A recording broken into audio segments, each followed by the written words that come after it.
Ever since the release of Star Wars The Rise of Skywalker's teaser trailer number 1 and 2 that made its debut over at both Star Wars Celebration and D23, a lot of fans have been very excited and eager to see the third and final trailer of Episode 9 by Disney, Lucasfilm, J.J. Abrams, and crew. This is Mike Zero. Make sure to subscribe if you're new to the channel for future Star Wars content. Now, what's really exciting about Episode 9 is that we do know that this film, at the end of the day, is going to contain many different twists and turns, as well as revelations that will lead to saga-wide implications within the Skywalker saga that is truly going to change how we view the past 8 Star Wars movies that come before this one. And what's really great about Episode 9 is that a lot of nostalgia will be mixed in with brand new content and, of course, brand new mediums to the franchise that will be added into the Skywalker saga.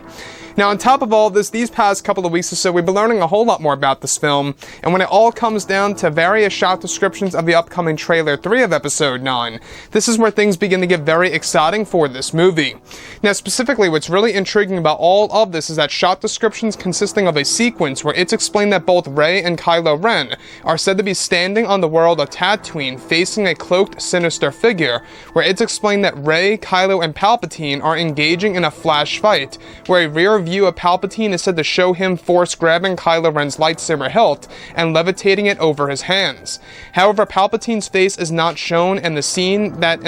actually throws in a tease of the flash fights between the 3 characters. Now, it's explained that the scenery is said to show the Lars homestead in the distance as well as the binary sunset, where the next describes a moment in which Kylo Ren is said to be with his Knights of Ren, where Kylo's crossguard is said to be deflecting blaster fire as he guards the Knights of Ren on a large battlefield. It's explained that eventually the Knights are seen using their weapons on enemies in bulky black armor, where 2 of the Knights are said to use large blaster rifles that shoot blue lasers, causing a massive explosion on a base.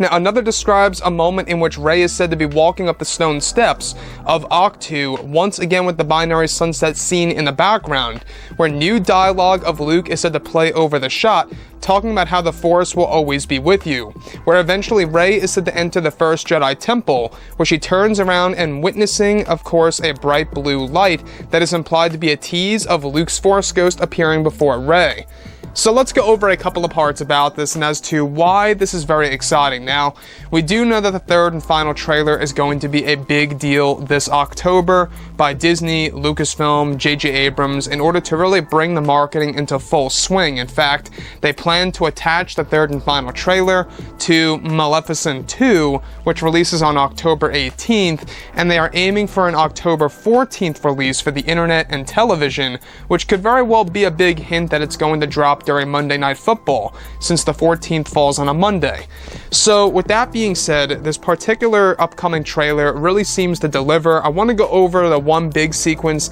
that of course features both Rey, Kylo, and of course a cloaked Palpatine, where Rey and Kylo Ren is said to be on a desert world, where in the distance, way far back, it's explained that the Lars homestead can be seen for a brief second in the upcoming footage of Episode 9, where one of the sequences is actually said to involve Palpatine grabbing Kylo Ren's lightsaber hilt, levitating it over his hands. Now, what I like about Palpatine, Rey, and Kylo Ren in this movie so far is that they really are going to be the glue, if you will, that really brings the action together. It's really going to be basically the 3 characters that really make the story happen from start to finish, since this movie really is all about Palpatine, Rey, and Kylo Ren, and how they are crucial to the survival of the galaxy, and of course, exactly what is going to happen to our heroes, such as Poe, Finn, and more. Now, the great thing about this is that this is, of course, a tease of the flash fights to come in Episode 9, which is actually said to be a mixture of